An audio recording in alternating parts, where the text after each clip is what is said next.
बढ़ुछि सुना दर मध्यवित्त परिवार को घारुछि चिंता बाहाघर सीजन ने आकाश मुहा सुना दर लगातार बढ़ी चली सुना रूपार मूल्य 1.5 लाख टपिला दाम। आज भुवनेश्वर रे 24 कैरेट सुना मूल्य 1,54,000 थिबा बेले 22 कैरेट दाम रही 1,41,900 टका। 18 कैरेट दाम रही 1,16,110 टका। गतकाली 24 कैरेट सुना मूल्य 1,49,780 थिबा बेले 22 कैरेट हेला 1,37,300 टका एवं 18 कैरेट मूल्य थिला 1,12,340 टका। सूचना अनुसार सुना और रूपा मूल्य थमिबार कौनसी संकेत देखा जाउ नहीं।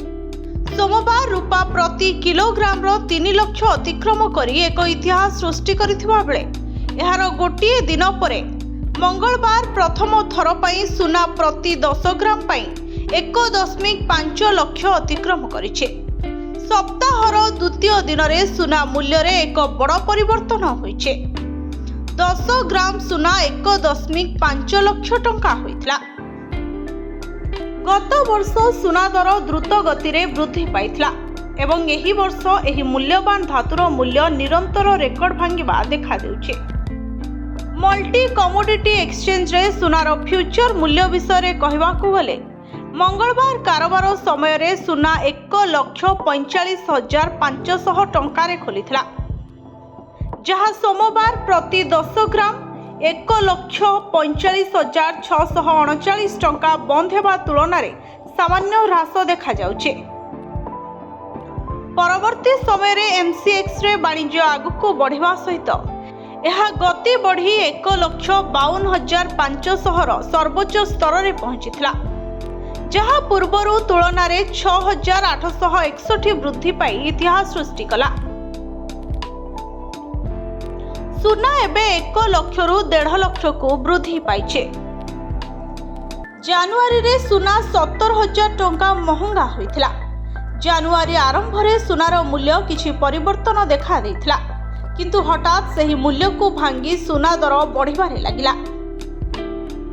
एही तथ्यरू अनुमान करा जाय पारे जे मासर केवल 20 दिन बीतीछि एवं आगामी दिनगुड़ाकरे 10 ग्राम 24 कैरेट सुनार मूल्य 70,053 टंका वृद्धि पाइछे, जेतेबेले गत 2 दिन रे एहा 9,983 टंका वृद्धि पाइछे। केवल एमसीएक्स रे नुहे बरं घरोई बाजार रे मध्य सुना मूल्य अस्थिर रहिछे। Indian bullion jewellers association website ibjm.com अनुसार सोमवार 24 कैरेट सुना प्रति 10 ग्राम पिछा 1,43,946 टंका रे रहितला,